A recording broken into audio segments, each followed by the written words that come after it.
उत्तराखंड का गढ़वाल, गढ़वाल की एक हवेली और हवेली के ऊपर लगा एक साधु का श्राप कि उस हवेली में कभी दशहरा खुशी खुशी नहीं मनाई जाएगी, बल्कि हर दशहरे पर किसी की मौत होगी और उस हवेली में दशहरे की रात मातम की रात होगी।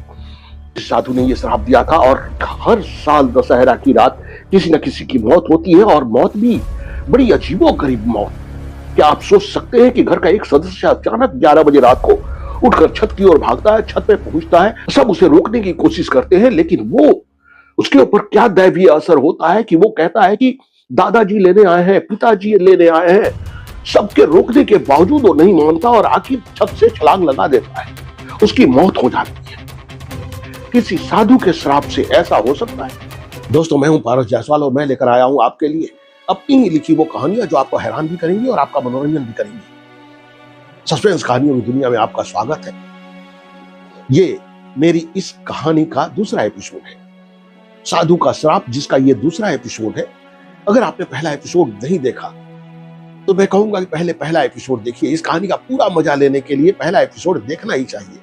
अगर आपने पहला एपिसोड नहीं देखा है तो आई बटन पे क्लिक कीजिए और पहले पहला एपिसोड देख लीजिए, तो इस कहानी का आप पूरा मजा ले पाएंगे।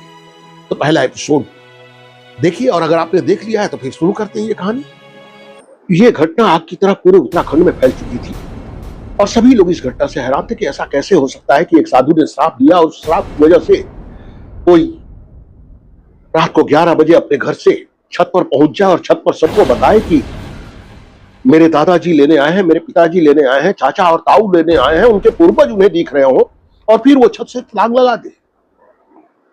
ये कैसी घटना थी? और इस घटना के गवाह एक नहीं सैकड़ों लोग थे। पूरी हवेली इस बात की गवाह थी कि जिनकी मौतें हुई थी वो छत पर जाकर इसी तरह मरे थे। अब समय जैसे जैसे फिर से दशहरा का करीब आ रहा था, गांव वालों में एक दहशत थी। वो फिर से सोच रहे थे कि क्या इस दशहरे भी ऐसा होने वाला है? इस दशहरे की रात को भी हवेली में वो घटना फिर से दोहराई जाएगी। और इंस्पेक्टर पूरी तरह चौकन्ना था। वो नहीं चाहता था कि पुलिस के होने के बावजूद जिसने भी ये साजिश की है वो अपने मकसद में फिर से कामयाब हो। इंस्पेक्टर ने पूरे हवेली में सीसीटीवी कैमरे लगवाए, एक ऐसा रूम बनाया जिसमें सारे मॉनिटर लगे हुए थे और मॉनिटर पर देखने के लिए अपने एक पुलिस वाले को बैठाया। फॉरेंसिक डिपार्टमेंट के एक्सपर्ट को बुलाया क्योंकि वो अपने साथ रखना चाहता था। ये सारी तैयारियां कई दिन पहले से चल रही थी। हवेली को एक तरह से पूरी तरह सुरक्षित बनाने के सारे तरीके लगाए गए थे। धर्मवीर सिंह रावत भी इंस्पेक्टर का पूरा साथ दे रहे थे। एक दिन पहले ही उन्होंने छत पर जाने वाला जो दरवाजा था छत के ऊपर, उस दरवाजे पर बड़ा सा ताला लाकर चढ़ दिया और ताला लगा दिया और सबको कह दिया कि ये चाबी सिर्फ मेरे पास रहेगी, किसी को छत पर जाने की इजाजत नहीं है। दशहरे के दिन सबके अंदर एक डर था, एक खौफ था कि आज की रात भी क्या कुछ होने वाला है, कुछ ऐसा होने वाला है जो पिछले 2 साल से हो रहा है। हवेली के सारे पुरुष घर पर थे, लेकिन धर्मवीर सिंह रावत बगल के गांव में किसी पंचायत में गए हुए थे और घर वाले उनका इंतजार कर रहे थे। घर के अंदर पुलिस मौजूद थी और शाम 7 बजते बजते धर्मवीर सिंह रावत भी घर आ गए। वो अपनी गाड़ी लेकर गए थे जिससे ड्राइवर चला रहा था और वही ड्राइवर चंदन ही उन्हें लेकर आया था। वो 7 बजे जैसे ही हवेली पर पहुंचे तो इंस्पेक्टर ने कहा कि मैं आपसे कुछ अकेले में बात करना चाहता हूं। उन्होंने कहा कि मैं जरा आराम कर लूं, थका हुआ हूं, और वो अपने कमरे में चले गए। 7 बजते बजते तकरीबन मौसम ठंडा होने लगा था। जो एक नियम था हर कमरे में अलाव जलाने का, वो अलाव जला दिया गया था। अपने अपने कमरे में सब एक साथ 4-4, 3-3, 5-5 लोग बैठे हुए थे। धर्मवीर सिंह रावत वो अकेले रहना चाहते थे, अकेले ही अलाव तापते रहे। उन्होंने कह दिया था कि अगर कहीं कोई बात सुनाई दे तुरंत मुझे बताना। इंस्पेक्टर बाहर बैठ के इंतजार कर रहा है। हवेली के बाहर, हवेली के पीछे हर तरफ पुलिस को लगा दिया गया है। सीसीटीवी कैमरे लगे हुए हैं, आने जाने वालों पर पूरी तरह नजर रखी जा रही है। और फिर 11 बजते बजते अचानक ही इंस्पेक्टर को कुछ आवाज सुनाई देती है। हवेली के बाहर गांव वाले भी मौजूद हैं और इंस्पेक्टर आवाज सुनकर चौंकता है, भागकर और आगे आता है, बाहर आता है और देखकर चौंकता है कि हवेली के सबसे ऊंचे छत पर कोई और नहीं, खुद धर्मवीर सिंह रावत खड़े हैं। वो हड़बड़ाए हुए हैं, ऐसा लगता है कि उनके ऊपर कोई दैवीय असर हुआ है, कुछ तो हुआ है, और वो कह रहे हैं कि बात तो सही है, मेरे दोनों भाइयों ने जो कहा था वो बात सही है। सचमुच पिताजी, दादाजी और ताऊजी लेने आए हैं। हाँ, इस बार मुझे लेने आए हैं, मुझे उनके साथ जाना होगा। अब इंस्पेक्टर इधर से चिल्लाता है, हवलदार टेरेस की ओर भागते हैं, छत की तरफ भागते हैं। छत का दरवाजा जो बंद था उसकी चाबी तो उन्हीं के पास थी और उन्होंने खोल लिया है। अब इंस्पेक्टर खुद भी टेरेस की तरफ भागता है। तब तक हवेली के सारे लोग टेरेस पर आ चुके हैं और सब रोक रहे हैं उन्हें, और वो भी छत के ऊपर से छलांग लगा देते हैं। हवेली के बाहर उनकी लाश पड़ी हुई है, पूरा गांव इकट्ठा है, सभी लोग शॉक्ड है। इंस्पेक्टर खुद अपना सर थाम लिया है, ये हो क्या रहा है। उसकी सारी कोशिशों के बावजूद ये तीसरी घटना भी सामने आ चुकी थी। धर्मवीर सिंह रावत भी मारे जा चुके थे। अब इंस्पेक्टर तुरंत एसपी को फोन करता है और उन्हें सारी रिपोर्ट देता है, बताता है कि सर वो तीसरी घटना हो गई, एक छोटी सी चूक ने, काश मैंने चाबी अपने पास रख लिया होता तो शायद ये घटना नहीं होती। इस हवेली के दैवीय शक्तियों के इस असर के बारे में जानकर वो फॉरेंसिक एक्सपर्ट हैरान होता है और बताता है कि इस तरह की एक घटना साउथ अफ्रीका के एक गांव में देखी गई थी, जहां हर आदमी पागलपन के जैसी हरकतें कर रहा था। पूरा गांव इस तरह की हरकतें करना शुरू कर चुका था। कोई मरने की बात कर रहा था तो कोई नीचे लेट रहा था, कोई छटपटा रहा था, कोई चीख रहा था, चिल्ला रहा था। अजीब पागलपन का माहौल था। और जब अच्छी तरह इस घटना को एनालिसिस की गई तो पता यह लगा कि साउथ अफ्रीका की एक पुलिस टीम ने गांजा की खेप बरामद की थी और उस खेप के बारे में पुलिस ने सोचा कि अगर उसे वो स्टोर करके रखेंगे तो पता नहीं कौन चुरा के ले जाए, कौन ले जाके बाहर बेचे, करप्शन होगा। आखिर प्रशासन ने फैसला किया था कि उस खेप को ही जला दिया जाए और पुलिस ने उसी गांव के किनारे गांजा के उस खेप को लाकर जलाया था, जिसका धुआं उठा था। और उस धुएं की वजह से गांव वालों के ऊपर यह असर हुआ कि गांजा का असर था कि वो गांव वाले पागलपन की हरकतें कर रहे थे, क्योंकि उन्होंने कभी नशा किया ही नहीं था। सबके ऊपर गांजा के नशे का अलग अलग असर हुआ था और यह असर खत्म होने में 4 दिन लगे थे। अब इंस्पेक्टर सुनकर हैरान होता है, कहता है इस घर में भी कोई नशा नहीं करता, इस घर में शराब लाया ही नहीं जाता है, तो क्या ये कोई किसी नशे का मामला है? क्या किसी नशे का इस्तेमाल करके ऐसा किया जा रहा है? और फॉरेंसिक एक्सपर्ट कहता है कि आपने लाश पोस्टमार्टम के लिए भेजी है ना? बोले हाँ। कहता है डॉक्टर को फोन करके बोलिए कि डॉक्टर पोस्टमार्टम करने से पहले श्वास नली और फेफड़े के स्वैब लेकर सुरक्षित रखें, क्योंकि ऐसे मामले पोस्टमार्टम में सामने नहीं आते। श्वास नली के जो स्वैब होते हैं वो स्वैब लेकर पहले सुरक्षित रखें, उसे हम फॉरेंसिक टेस्ट के लिए भेजेंगे।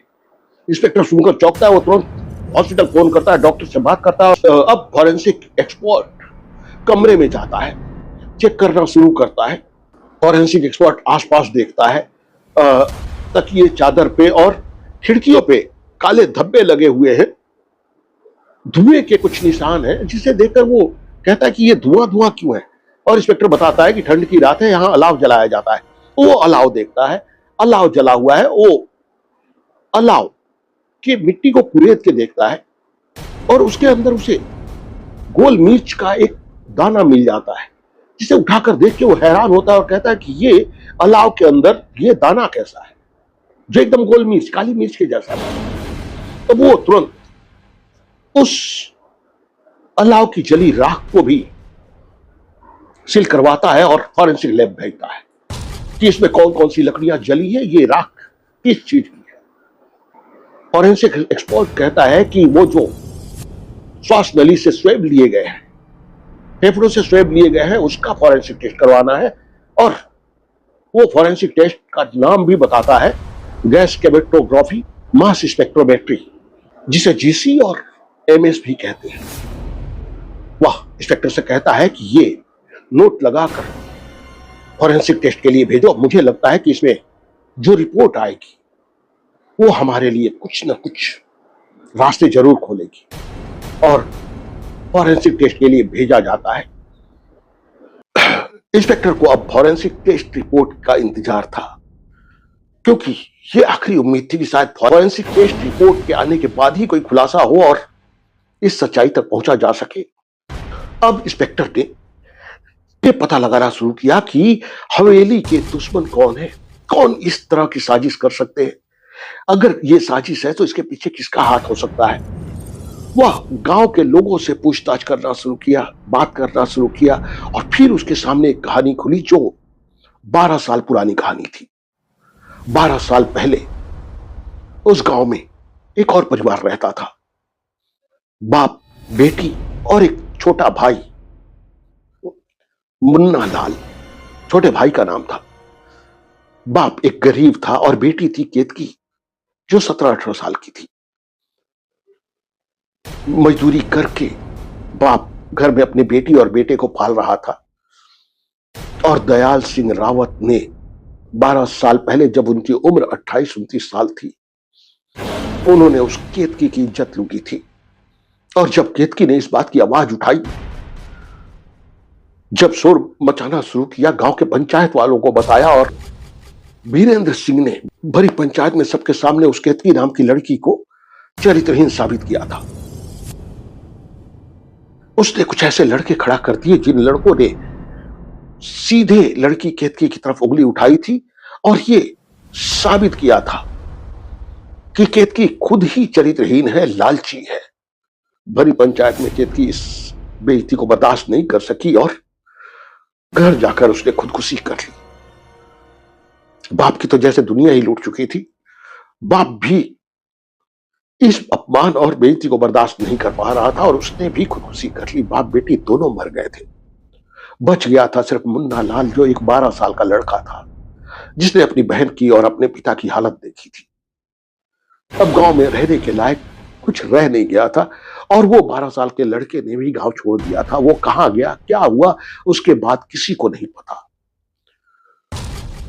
इंस्पेक्टर सोचता है कि क्या इस घटना का कोई रिलेवेंट, कोई जुड़ाव हवेली में चल रहे इन घटनाओं से हो सकता है। और तभी एक और गांव वाले ने इंस्पेक्टर को बताया, उन दोनों ने आत्महत्या की थी। वो दिन भी दशहरे का ही दिन था। दशहरे के दिन ही पंचायत बैठी थी और पंचायत ने उस लड़की केतकी को चरित्रहीन साबित किया था और उसी रात उन दोनों ने, बाप बेटी दोनों ने, खुदकुशी कर ली थी। अब इंस्पेक्टर चौंकता है। दशहरे की रात ही उन दोनों ने खुदकुशी की थी और दशहरे की रात ही हवेली के वो लोग मारे जा रहे हैं। वो दयाल सिंह रावत की मौत पहली मौत थी जिन्होंने केतकी की इज्जत लूटी थी।